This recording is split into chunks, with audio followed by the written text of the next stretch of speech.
სალამი მოგესალმებით, ვაგრძელებ ჯონ მაკარტურის საუბრების ქართულ ენაზე ატვირთვას, ეს არის ბიბლიური კითხვები და პასუხები. შემდეგ კითხვა ძალიან საინტერესოა და ჩვენ არაერთხელ ვილაპარაკია ამაზე და შევხებივართ ამ საკითხს, საქმე ეხება ნოეს შვილებს და კერძოდ იმ ცოდვას, რომელიც ქამმა ჩაიდინა. ზოგი ხამს ამბობს ქართულად, მაგრამ ქამი, ხო, სემი, ქამი და იაფეტი. და ქართველები ყოველთვის ამაყობდნენ, რომ იაფეტის შთამომავლები იყვნენ, რომელიც შეიძლება ითქვას უფრო კითხვის ნიშნის ქვეშ დარჩეს და ამის ესე მტკიცებულება ჩვენ არ შეგვიძლია. ყოველ შემთხვევაში ეს უფრო სურვილებს გავს და ამაზე არაერთი საუბრები მომისმენია მე. მაგრამ ეს გვერდზე იყოს, ქალბატონი სვავს ამ კითხვას და მოდით მოусმინოთ. მე ესე დავასათაურე, რა სახის იყო ნოეს შვილის ქამის ცოდვა და რატომ დაიწყევლა ის და მისი შვილი ქანაანი. მე ეს ქალბატონი მეორე კითხვასაც სვავს, რომელიც მე გამოვყავი, გავაცალკე, ამასთან შეხებაში არ იყო და ცალკე ჩავწერ მაგასაც. გამარჯობათ, მე მქვია ლორი და იმედოვნებ, რომ თქვენ შეგიძლიათ უპასუხოთ ჩემს კითხვას, რომელიც აუდიო ფირის თქვენი ქადაგების ნომრის მითითებით მაქვს მომზადებული. ჯონი ეუბნება, მე არ ვიცი სამწუხაროდ ფირის ნომერი. დიახ, მე ვიცი რომელიც არის და მე შემიძლია გიპასუხოთ. ეს არის დედაჩემისგან წამოსული კითხვა და ის აუცილებლად შეგეკითხებოდათ, მაგრამ მას მოუწია ტეხასში უკან დაბრუნება, დაახლოებით 1 კვირის წინ მე მთხოვა, რომ თქვენთვის დამესვა ეს საკითხი.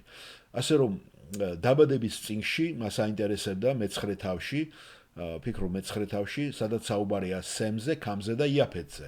როდესაც ისინი შედიან და იცით ჰემი შეხედავს მამას, რომელიც ნასვამია, მთვრალია, ძინავს მას და გამოდის მერე და ძმებს ეუნება. რა იყო ეს ცოდვა, რა ტიპის იყო და რატომ დაიწყევლა ის? და მერე რატომ ილანძღებიან ქანაანის შვილები ამის გამო? ნება მომეცით გიპასუხოთ. ჯონი მაკარტური ეუბნება.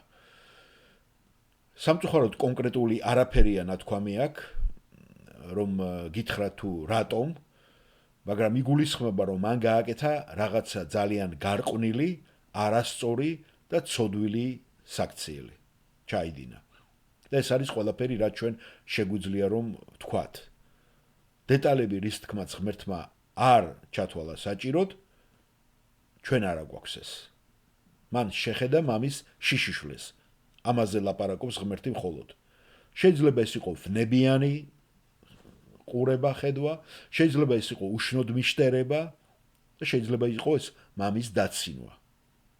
და შეიძლება იყოს სხვადასხვა რამ, რომლებზეც ჩვენ ნამდვილად გაგვიჭირდება ტყვინის ჭყლეტვა. მაგრამ კონკრეტულად ჩვენ არ ვიცით რა სახის იყო ეს. მაგრამ ტექსტი მიუთითებს, რომ ღმერთის პასუხი იყო ყისიერი. და ის დაიწყევლა, რაც მან გააკეთა იმისათვის.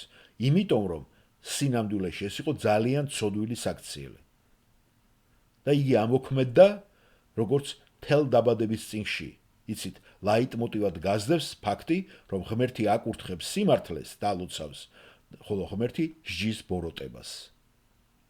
და აქედან გამომდინარე ღმერთმა დაწყევლა კაენის მსგავსად ქამი და ჩვენ ვიცით თუ როგორ გახდნენ ისინი მონობის ხალხებად, როგორ იქცნენ მათი შთამომავლები. და შემდეგ როგორ განდიდდა და გაფართოვდა იაფეტი. და ბიბლიური ანთროპოლოგების უმეტესობა, მე ვიცი ოლივერ ბასველი მესამე ამბობს, რომ ის თulis, რომ იაფეტი ამიტომაც გახდა კოლონიზატორი ერი, რომელმაც საბოლოოდ მოახდინა ევროპის კოლონიზაცია. და ისინი ფართოვდებიან და ხდებიან კოლონიზატორები, ხოლო სემი გახდა სემიტი ხალხის მამა, აბრაამის არაბები და ებრაელები, იცით ხომ? აბრაამიდან გამოდიან არაბები და ებრაელები. ასე დაიყო ღმერთის მიერ სამყარო და ესე მოხდა განსახლება. მაგრამ ცხადია, რაც ოდაც არ უნდა ყოფილიყო ეს ნამდვილად იყო ცუდი, ამიტომ იყო რომ ღმერთმა ის დაწყევლა და მისი შვილი ქანაანი, ანუ ნოეს შვილიშვილი და მთელი მისი შთამომავლობა. ხოლო იესო ქრისტეს მოსვლის შემდეგ ეს წყევლა გაუქმებულია და წყევლას არ აქვს ის დატვირთვა, რასაც ჩვენ გვესმის ეს წყევლა. და აღარ მოქმედებს. ვინც კი იესოს იწამებს, ყველა გადარჩება. მადლობთ.